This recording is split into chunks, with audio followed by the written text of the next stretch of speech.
moi je voulais qu'on parle des hébergements. Oui, Ludo. Alors, du coup, sur la région de l'Oise, nous avons trouvé des chambres d'hôtes. Ah, tu me rassures, j'ai cru qu'on allait encore parler de ces fameux hôtels. J'ai rien contre les hôtels de chaîne, mais si c'est pour se retrouver dans un Campanile, un Ibis, etc., on trouve exactement les mêmes partout en France. Pas du tout, Ludo. Ah, je t'ai trouvé pour, du coup, aller dans l'Oise, mais également prendre l'avion, car nous avons l'aéroport de Beauvais, pas très loin. J'ai trouvé les chambres d'hôtes, les Glycines, où ils ont mis en place des chambres PMR, donc pour les personnes à mobilité réduite, et tout l'aménagement est conçu pour. Alors, nous avons eu l'occasion avec notre équipe, Benjamin et Alexandre, d'aller à la rencontre de Monsieur Bonnel, qui est le responsable de cette chambre d'hôtes, les Glycines. C'est à Saint-Sulpice, juste à la sortie de Beauvais. Et là, en plus, non seulement la chambre d'hôtes est accessible aux personnes à mobilité réduite, mais en plus, elle est accessible aux personnes à mobilité réduite fortes. C'est-à-dire qu'ils sont capables de tout vider la chambre, de faire venir des lits médicalisés et en fait d'accueillir une personne qui est porteuse d'un handicap lourd.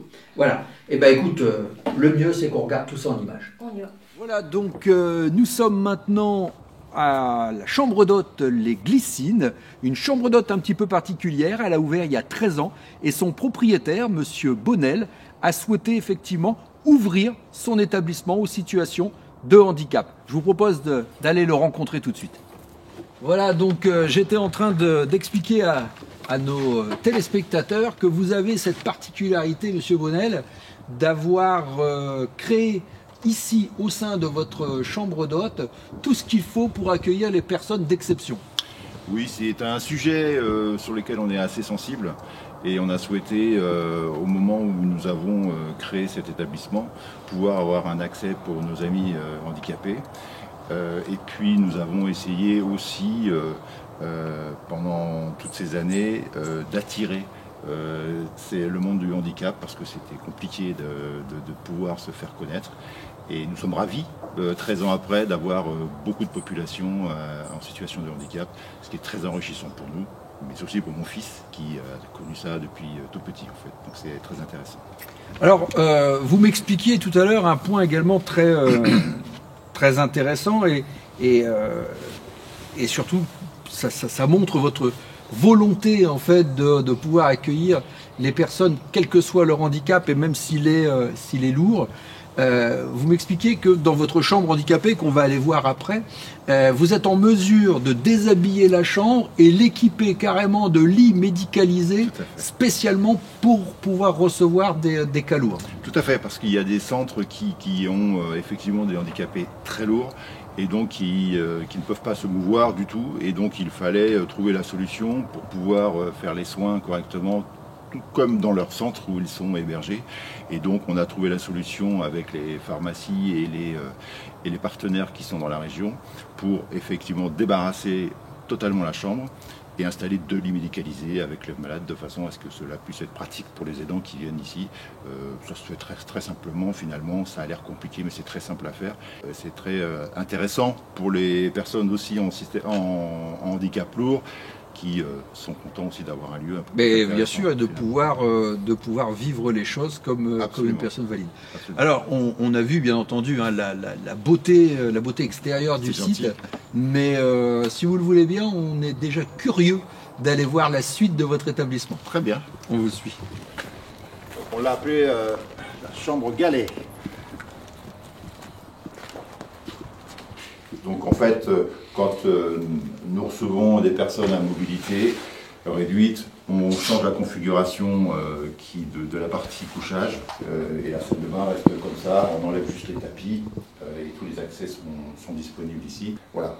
Pour la petite histoire, j'ai aussi des mariés qui font leur nuit de noces ici. Vous voyez qu'on peut tout à fait cumuler les deux et donc c'est très intéressant finalement que les gens en situation de handicap puissent avoir aussi une belle chambre pour leur séjour. Voilà, donc effectivement, très belle chambre et totalement accessible. Alors, Monsieur Bonnel, par an, vous recevez à peu près combien de personnes en situation de handicap? Alors ça a été le vrai problème, c'est-à-dire que il y a finalement peu d'établissements qui reçoivent des handicapés au niveau des chambres d'hôtes, je parle. Et donc on a eu un mal fou à se faire connaître. Donc aujourd'hui, on reçoit environ entre 15 et 20 nuitées. Oui, donc c'est quand même plus d'une par mois quand même. Oui, mais ça me paraît encore peu. Oui, Voilà. Mais le canal de diffusion, puisque le handicapé n'a pas forcément le réflexe de rechercher une chambre d'hôte. Quand il cherche un établissement, il cherche toujours la sécurité des établissements. C'est à l'hôtel. Exactement. Et donc, ça a été compliqué cette diffusion. C'est effectivement quelque chose de nouveau pour nous. Et je parle même à titre personnel. Jusqu'à présent, j'utilisais aussi les hôtels. Et là, plus ça va, plus on se rend compte que les chambres d'hôtes font de grands efforts pour être accessibles et qu'on y retrouve d'ailleurs un confort qu'on ne retrouve même plus dans les hôtels aujourd'hui. Exactement. Alors, il n'y a pas que les chambres d'hôtes qui font des efforts, il y a aussi les commerçants, on est bien d'accord. Et vous vouliez me parler d'une charcuterie qui se trouve à 7 km de chez vous. C'est bien ça? Absolument. Charcuterie Tamion. Donc, voici le propriétaire. Denis. Oui. Voilà. Et qui sont très sensibles aussi au handicap et qui ont, il y a très récemment, refait leur rampe aussi d'accessibilité.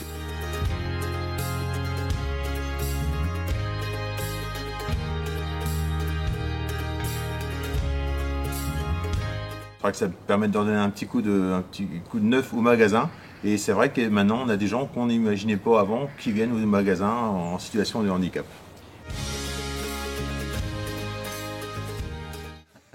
Qu'est-ce qu'on peut donner comme envie aux gens de venir sur la région beauvaisienne? Nous, les camps qui viennent ici, justement, avec les personnes en situation de handicap, font tous les sites qu'il y a autour de chez nous. Donc on a Château de Chantilly, qui est accessible. On a à Méru, 15 km d'ici, on a un musée qui s'appelle le musée de la Nacre, qui est fantastique, qui peuvent recevoir des personnes en fauteuil.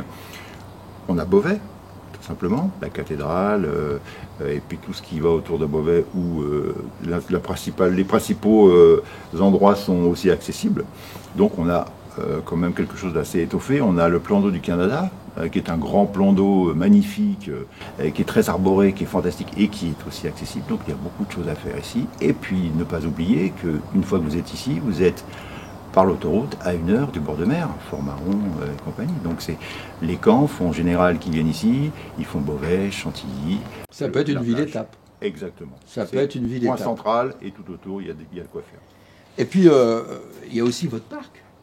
Un parc magnifique, arboré, et c'est vrai que vous devez pouvoir également y organiser plein de choses intéressantes dans ce parc. Absolument, on fait beaucoup de réceptions donc en saison, et puis on organise aussi des événements divers et variés, mais en saison, on a un chapiteau qui fait 200 mètres carrés, on fait beaucoup d'événements, de mariages, de fêtes de famille, et ensuite tout ce qui peut se faire, tout ce qui peut se fêter, on l'organise dans le parc.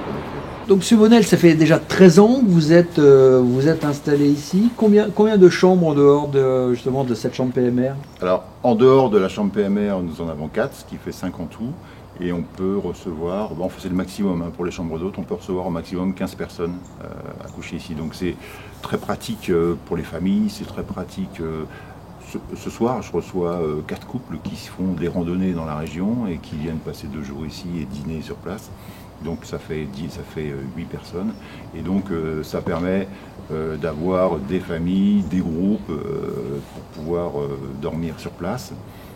Et dîner, parce que le dîner est de plus en plus rare. Alors oui, maintenant. vous êtes aussi table d'hôte. Voilà, on fait table d'hôte, ce qui est de plus en plus rare. Fournisseur, Denis? Entre autres. Ah oui. Ce soir, il nous fournit effectivement. Et donc, on fait de la table d'hôte parce qu'effectivement, quand on a des randonneurs, des cyclistes, beaucoup aussi, on a eu, ils aiment bien rester sur place finalement. Et puis, on essaie de leur faire goûter des produits locaux. C'est un champion de produits locaux, donc voilà, on essaie de leur faire plaisir, en tout cas sur place. Eh bien écoutez, merci à tous les deux de nous avoir présenté votre belle région. Merci. Et surtout continuer cette ouverture d'esprit parce que c'est comme ça que l'on va donner envie à d'autres personnes de faire la même chose que vous. Et en fait, les gens d'exception aujourd'hui, ce ne sont plus les personnes en situation de handicap, c'est des gens comme vous. Et je voulais vous en remercier. Eh bien, on aura appris beaucoup de choses sur cette chambre d'hôte, les Glycines, et son ami Denis, charcutier, qui lui a fait faire cette rampe d'accès, vous avez vu, dans le reportage.